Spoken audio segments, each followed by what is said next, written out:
এখন শুনবেন আজকের গুরুত্বপূর্ণ খবরের শিরোনাম। দাবি আদায় না হওয়া পর্যন্ত চলবে বাংলা ব্লকেড। শাসক গোষ্ঠী আরো বেশি বেসামাল হয়ে উঠেছে জানিয়েছেন মির্জা ফখরুল।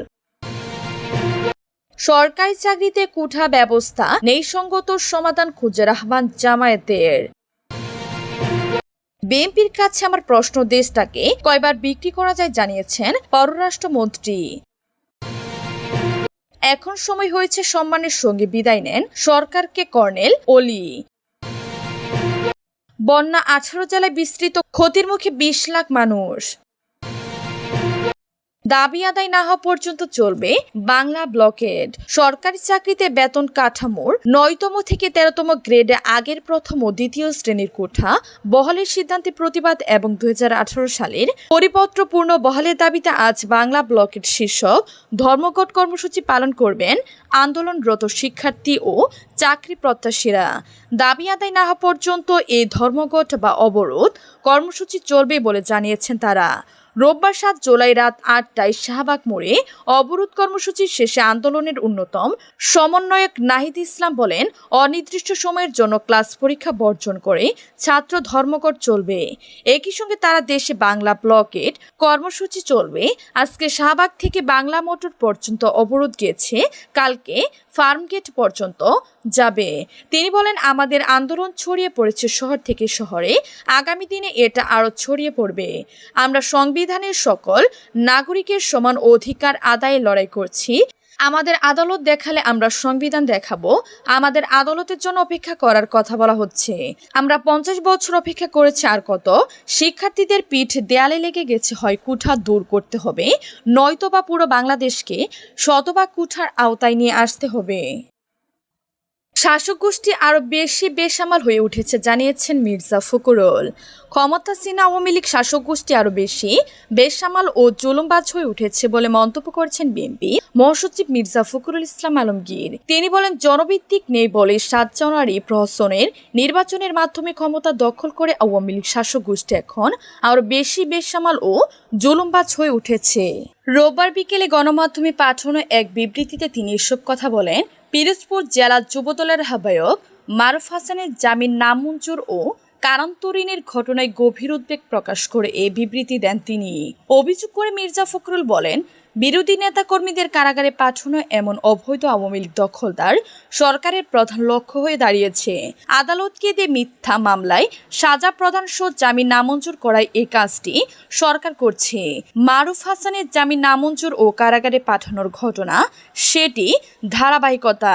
তিনি বলেন, জনগণ এবং বিরোধী নেতা কর্মীদের উপর জুলুম নির্যাতন চালিয়ে আওয়ামী লীগ গ্রামের সরকার অবৈধ ক্ষমতা দীর্ঘমেয়াদে ভোগ করার যে স্বপ্ন দেখছে তা জনগণ কখনোই পূরণ হতে দিবে না। সারা দেশে প্রতিনিয়ত আদালতকে দিয়ে বিএনপির বিরোধী দল ও মতের মানুষের জামিন নামঞ্জুরের মাধ্যমে কারান্তরীণ করার ঘটনায় গভীর উদ্বেগ প্রকাশ করে বিএনপির মহাসচিব। সরকারি চাকরিতে কোঠা ব্যবস্থা ন্যায়সঙ্গত সমাধান খোঁজার আহ্বান জামায়াতের। সরকারি চাকরিতে কোঠা ব্যবস্থা নিয়ে দেশে ছাত্র সমাজ এবং সর্বজনীয় পেনশন স্কিম প্রত্যাহারের দাবিতে পাবলিক বিশ্ববিদ্যালয়ের শিক্ষকগণ যে আন্দোলন চালিয়ে যাচ্ছেন তার একটি ন্যায়সঙ্গত সমাধান খুঁজে বের করে ছাত্র শিক্ষকদের আন্দোলনের অবসান ঘটানোর জন্য সরকারের প্রতি আহ্বান জানিয়েছে বাংলাদেশ জামায়াতে ইসলামী। রোববার 7 জুলাই বাংলাদেশ জামায়াতে ইসলামীর সেক্রেটারি জেনারেল ও সাবেক এমপি অধ্যাপক মিয়া গোলাম পরোয়ার এক বিবৃতি এই আহ্বান জানান। বিবৃতিতে তিনি বলেন, দেশের ছাত্র সমাজ সরকারি চাকরিতে কোঠা ব্যবস্থা বাতিল এবং পাবলিক বিশ্ববিদ্যালয়ের শিক্ষকগণ সর্বজনীয় পেনশন স্কিম প্রত্যাহারের দাবিতে আন্দোলন চালিয়ে যাচ্ছেন। ছাত্র শিক্ষকগণের আন্দোলনের ফলে দেশের সকল শিক্ষকের ছাত্রছাত্রীদের লেখাপড়ায় ব্যাঘাত সৃষ্টি হচ্ছে। ছাত্র ও পাবলিক বিশ্ববিদ্যালয়ের শিক্ষকগণের দাবির অবশ্যই যৌক্তিকতা আছে। আমরা উদ্বেগের সাথে লক্ষ্য করছি যে সরকার ছাত্র ও শিক্ষকগণের দাবি প্রতি বরাবরই অজ্ঞতা প্রদর্শন করে যাচ্ছে। আমরা মনে করি ছাত্রছাত্রী এবং পাবলিক বিশ্ববিদ্যালয়ের শিক্ষকদের সাথে আলাপ আলোচনা করে তাদের ন্যায়সঙ্গত দাবিগুলো মেনে নিয়ে আন্দোলনের অবসান ঘটানো প্রয়োজন। অবিলম্বে দেশের ছাত্র সমাজ ও পাবলিক বিশ্ববিদ্যালয়ের শিক্ষকগণের সাথে আলাপ আলোচনা করে তাদের ন্যায়সঙ্গত দাবি মেনে নিয়ে ছাত্র ও শিক্ষকগণের আন্দোলনের অবসান ঘটানোর জন্য আমি সরকারের প্রতি আহ্বান জানাচ্ছি। বিএনপির কাছে আমার প্রশ্ন, দেশটাকে কয়বার বিক্রি করা যায় জানিয়েছেন পররাষ্ট্রমন্ত্রী ও আওয়ামী লীগের যোগ্য সাধারণ সম্পাদক ডক্টর হাসান মাহমুদ বলেছেন, সবার সঙ্গে সুসম্পর্ক বজায় রেখে আমরা দেশকে এগিয়ে নিয়ে যেতে চাই। বঙ্গবন্ধু কন্যা শেখ হাসিনা সেই নীতিটাই অনুসরণ করে চলেছেন অত্যন্ত সফলভাবে।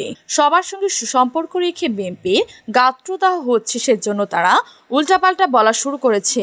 তিনি বলেন, ভারত থেকে আসার পর বিএনপি বলতে শুরু করেছে আমরা নাকি দেশটাকে ভারতের কাছে বিক্রি করে দিয়েছি। এখন চীন থেকে আসার পর তারা বলে কিনা চীনের কাছেও দেশটা বিক্রি করে দিয়েছি। যেখানে যাই তারা বলছে দেশটাকে বিক্রি করে দিচ্ছি। বিএনপির কাছে আমার প্রশ্ন, দেশটাকে কয়বার বিক্রি করা যায়? শনিবার রাত 8টায় চট্টগ্রাম প্রেস ক্লাবের বঙ্গবন্ধু হলে প্রীতি সাংবাদিক সম্মেলন ও সাংস্কৃতিক অনুষ্ঠানে প্রধান অতিথি বক্তব্যে পররাষ্ট্রমন্ত্রী এসব কথা বলেন। বাংলাদেশ ফেডারেল সাংবাদিক ইউনিয়ন BFIজ-এর চট্টগ্রাম বিভাগ ও আয়োজন করে। ডক্টর হাসান মাহমুদ বলেন, আমাদের পররাষ্ট্র নীতি হচ্ছে সবার সঙ্গে বন্ধুত্ব, কারোর সঙ্গে বৈরতা নয় এবং আমরা অত্যন্ত সফলভাবে সেটি করে চলেছি।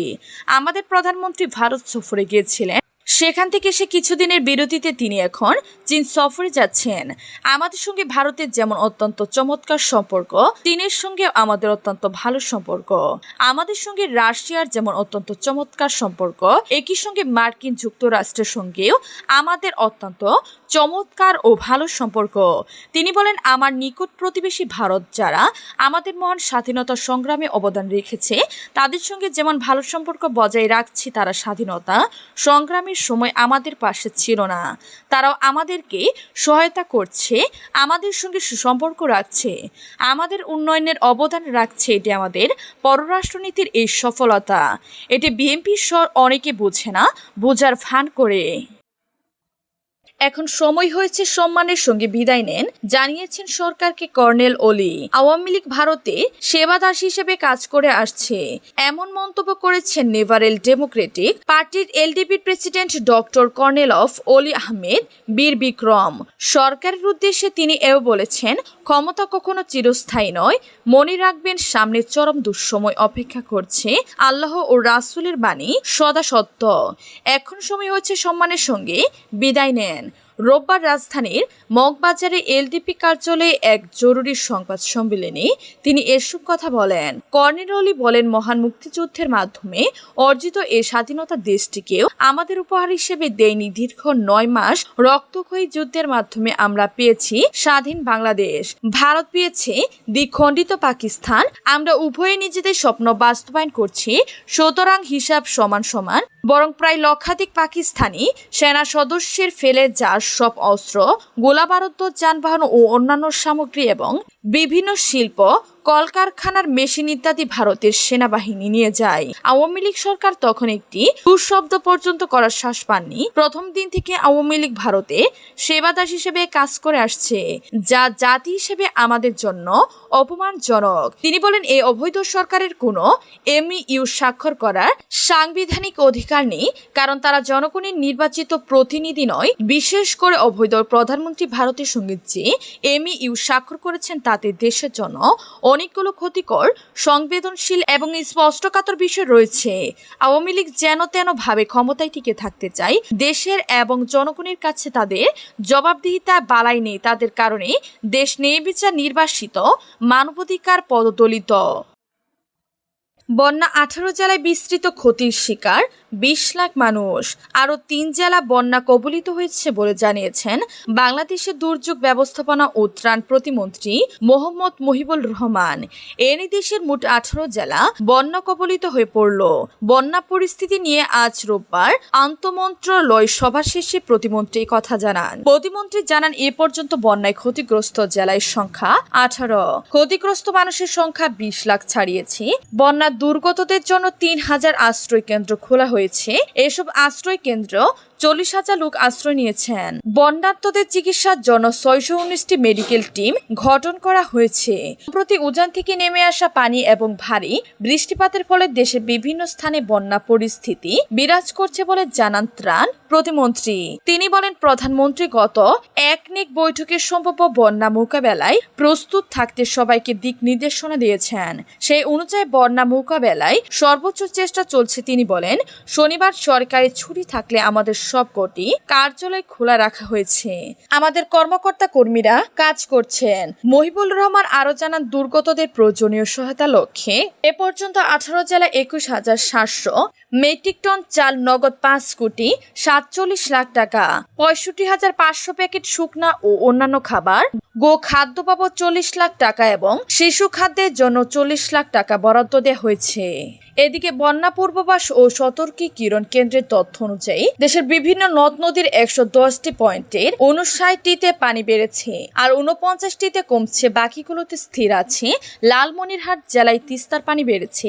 এর ফলে তিস্তার বেরাজ পয়েন্ট তিস্তা নদী এখন বিপদসীমার কাছাকাছি উচ্চতায় প্রবাহিত হচ্ছে, তবে নদীর পানি প্রবাহ এখনো বিপদসীমার 10 সেন্টিমিটার নিচে রয়েছে।